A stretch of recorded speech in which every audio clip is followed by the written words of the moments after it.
आगे सबर नहीं है ना, ये रहा नहीं जाता। अब आ ही गए हो तो वीडियो को एंड तक देखना, कुछ ना कुछ सीखने को जरूर मिलेगा।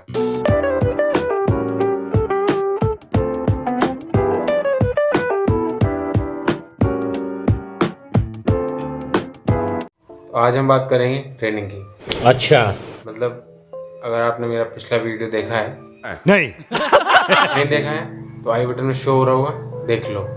तो फोटोमैथ के क्वालिफिकेशन प्रोसेस में सेकंड स्टेप होता है ट्रेनिंग।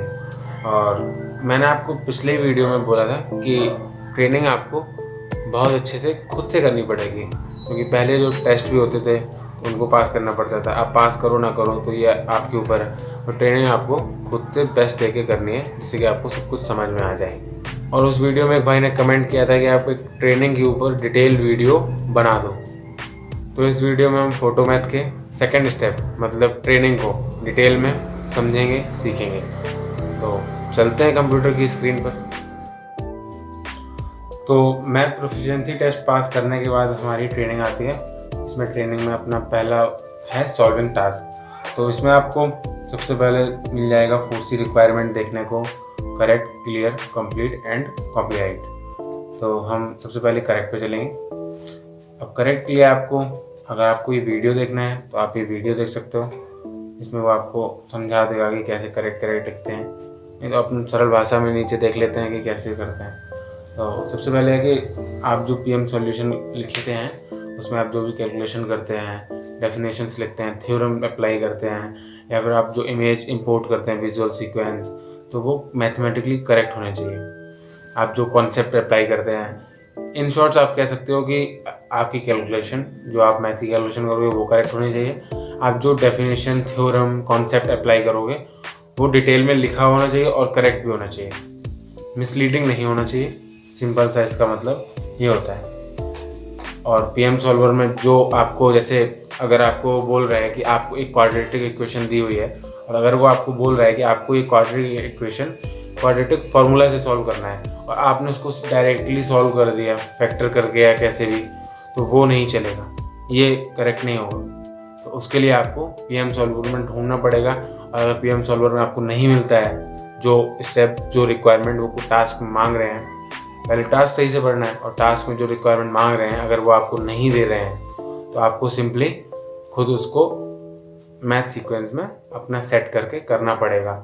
ये नहीं है आप गलत कर दो तो इसमें ये फ्लैग इन एप्रोप्रिएट बिहेवियर में और आ जाता है, तो ये आपको नहीं करना है। करेक्ट का मतलब सिर्फ ये है कि सब कुछ करेक्ट होना चाहिए, मिसलीडिंग नहीं होना चाहिए, गलत नहीं होना चाहिए। तो इसकी हम क्विज भी दे लेते हैं, दे रहे हैं क्विज भी दे लेते हैं। तो क्विज में पहला क्वेश्चन है, find the mistake in the first 2 step of the solution for the given task. Use the function, graph the function and draw the axis of symmetry. इसमें हमें दिख रहा है यहाँ पे y is equals to, और अपना यहाँ पे फंक्शन f(x) में दे रखा है। एक इक्वेशन हो गई, ये फंक्शन नहीं है, हालांकि होता x y का ही फंक्शन है। इसमें y जो है तो पर इसमें द फंक्शन है वो फंक्शन इज रॉन्गली कॉपीड आएगा। तो इसको चेक आंसर करेंगे अपन। The following step of the PM solution is not correct. Find the inverse. पहले तो हमको अपना टास्क बहुत अच्छे से पढ़ना है, मिसिंग इन्फॉर्मेशन नहीं होना चाहिए। Find the inverse of f and then sketch the graph of f and the same set of axes. तो इसमें क्या है, एक स्टेप दे रखा है और उसमें कंक्लूजन पूछा है कि ये सही है गलत है। तो note that the function is defined only when the following condition, या ट्रू है। अगर x 0 हो जाएगा तो फिर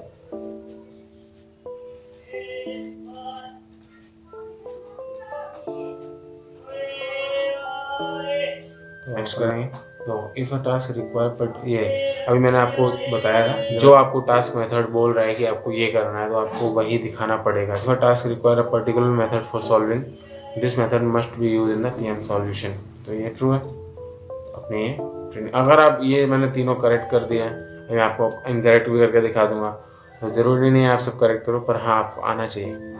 मतलब मेरा ये है कि आपको आना चाहिए कैसे भी आए। तो अपन के तीनों क्वेश्चन ठीक हो गए।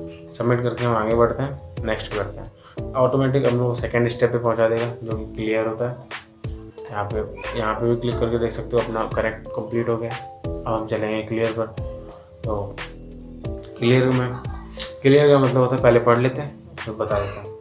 तो क्लियर का मतलब होता है कि आप जो भी स्टेप में लिख रहे हो वो ब्रीफ होना चाहिए, इन्फॉर्मेटिव होना चाहिए और अपनी इन्फॉर्मेशन को एंड करना चाहिए। अगर आप एक स्टेप में कोई कंक्लूजन दे रहे हो तो वो उसी स्टेप में कम शब्दों में उसका समझ में भी आना चाहिए कि इसका मतलब क्या है। ऐसा नहीं होना चाहिए कि आप स्टेप 2 में कुछ लिख रहे हो पहली लाइन में और उसका स्टेप 4 में कंक्लूजन लास्ट लाइन में निकल रहा है, ऐसा नहीं। अगर आप लिख रहे हो कि सब्स्टिट्यूट करना है तो सब्स्टिट्यूट नेक्स्ट में ही करना पड़ेगा। आइडियो फॉर्म भी आएगी, इनपुट डिस्क्रिप्शन आउटपुट फॉर्म, उसमें भी आपको समझ में आ जाएगा। तो आपको ब्रीफ लिखना है, इन्फॉर्मेटिव लिखना है और जो आप एक्सप्लेन कर सको स्टेप बाय स्टेप। आपको कोई स्टेप नहीं उड़ाना। अगर आपको एडिशन भी है तो एडिशन का स्टेप उड़ाएंगे नहीं आप, तो वो क्लियर में नहीं आएगा। अगर आप जैसे x = 4 + 2 लिखा है तो आप उसको अपने उससे करो ऐड दी टर्म्स, तो आपको ऐसे करना पड़ेगा। पर स्टेप आपको उड़ाना नहीं है। अगर आप स्टेप उड़ा दोगे तो आपको कोई प्रॉब्लम होगी, रिटर्न आ जाएगा, कोई प्रॉब्लम नहीं होगी। 3 बार रिटर्न आता है, आजकल शायद 2 बार आ रहा है, मैंने नोटिस नहीं किया, पर 3 लिखा उन्होंने ऐसा है कि 3 बार रिटर्न आएगा आपके पास। तो आपको इन्फॉर्मेटिव और प्रोसीजर स्टेप बाय स्टेप करेंगे, चाहे कैसे भी करें। टाइम लगता है तो लगने दो पहले। अगर आपका जो आंसर है वो एक्सप्लेनिंग होगा तो सिंपल सी बात है कि वो अंडरस्टैंडेबल भी होगा।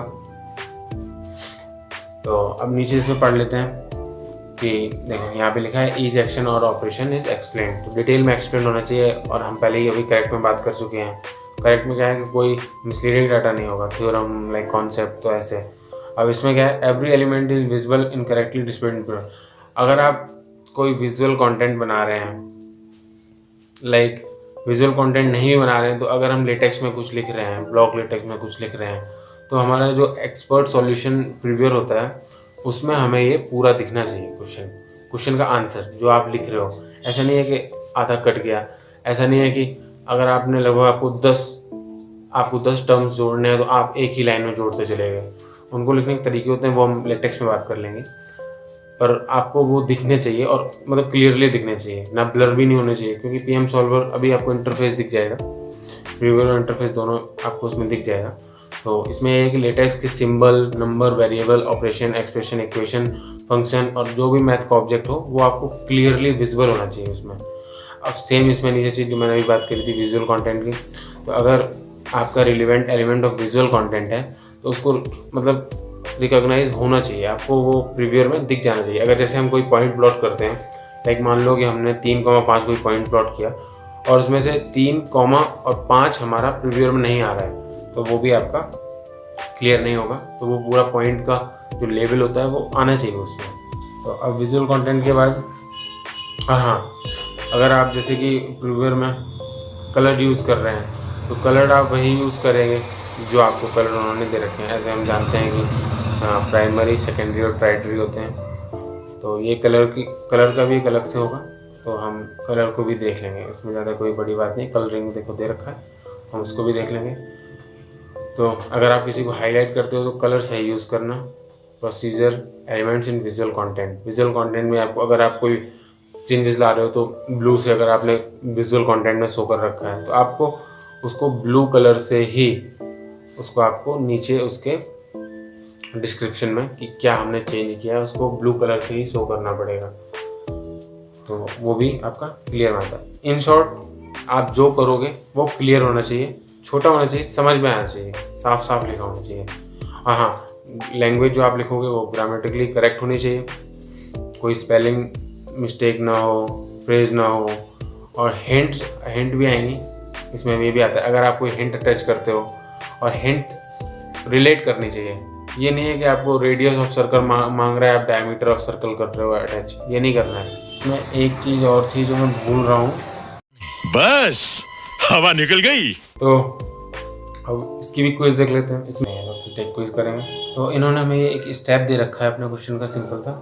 तो इसमें लिखा है translate triangle RST2 units up to obtain its image R'(S')T'। तो इसमें हम देख सकते हैं कि अप एंड डाउन मतलब कि वर्टिकली ट्रांसलेटेड है, हॉरिजॉन्टली में राइट, लेफ्ट एंड राइट होता है। अब हिंट भी अटैच है, ट्रांसलेटेड पे आप क्लिक करोगे तो आपकी हिंट खुलेगी, इसमें लिखा है हॉरिजॉन्टल ट्रांसलेशन, तो ये गलत है। अगर हमें लेफ्ट राइट करना होता ट्रांसलेट तो ये हिंट यूज़ करते हो, इसमें रॉन्ग हिंट यूज्ड है, तो आप इसको the following step not clear, तो आप इसको करेंगे फॉल्स। तो चेक कर लेते हैं, गलत भी हो जाएगा तो क्या है।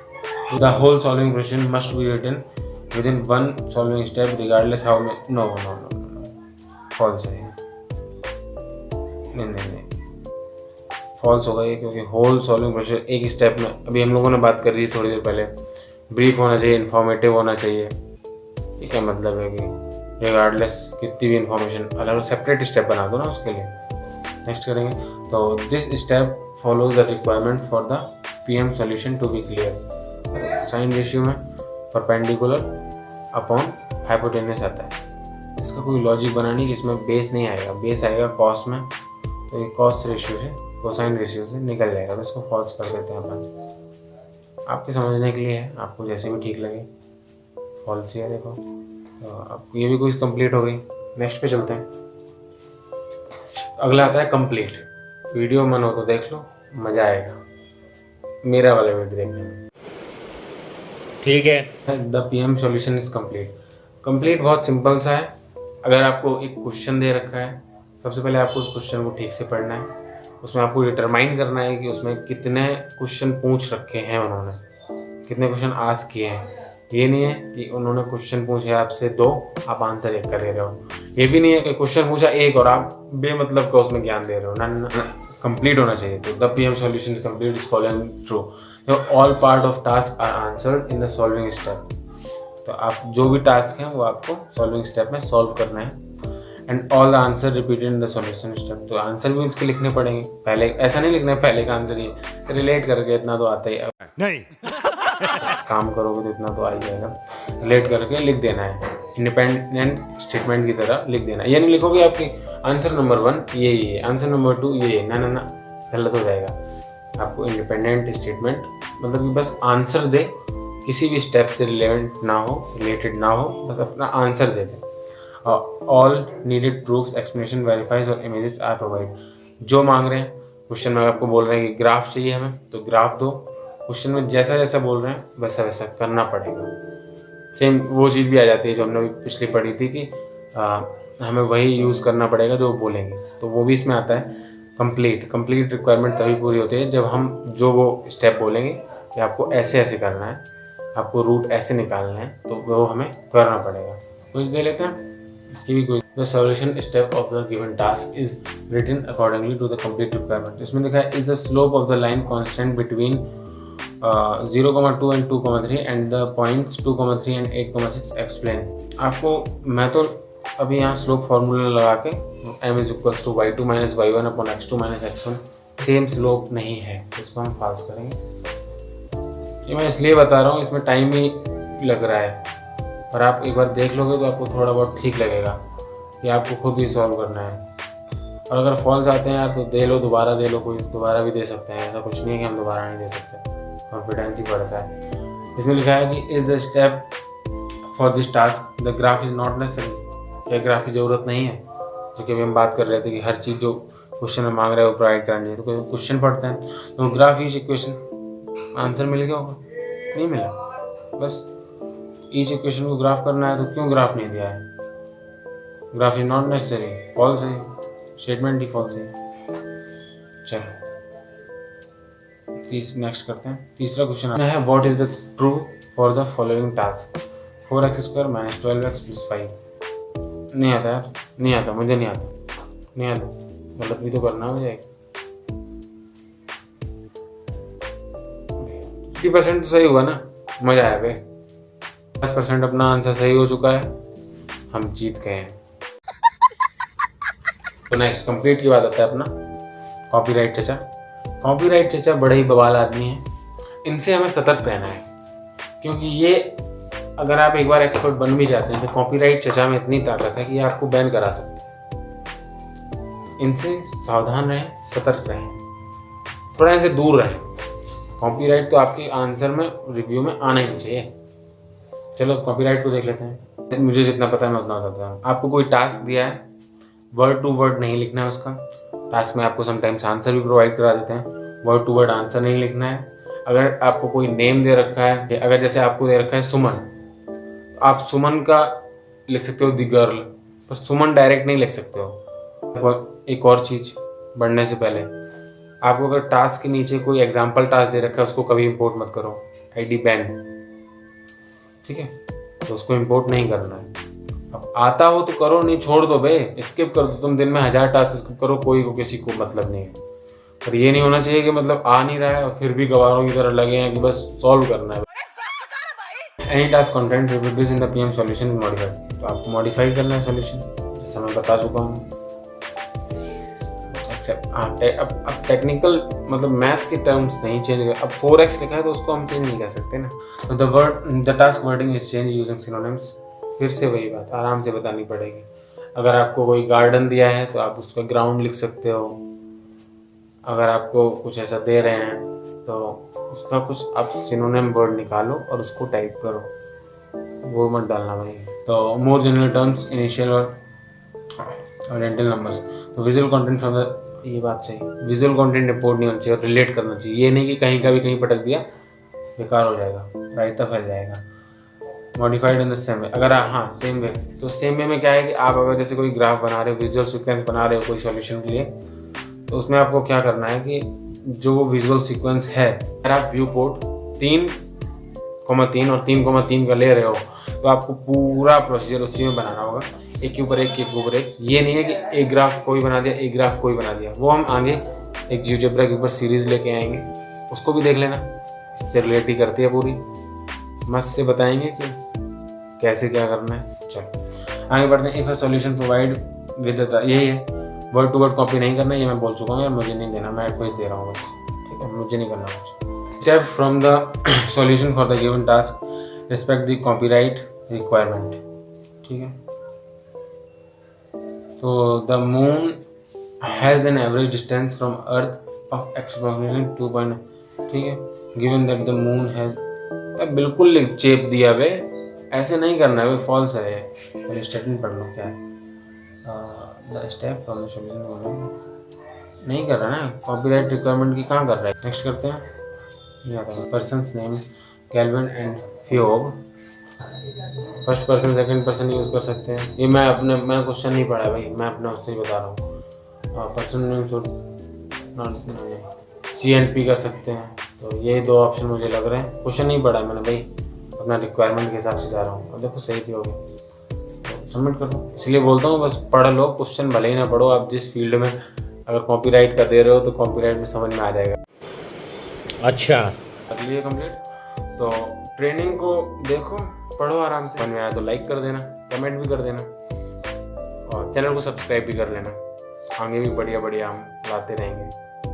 4C रिक्वायरमेंट जैसे हमने इसमें पढ़ी थी, वैसे ही रिक्वायरमेंट सब्सक्राइब वाला बटन भी होता है, सब्सक्राइब कर दो। मिलते हैं नेक्स्ट वीडियो में।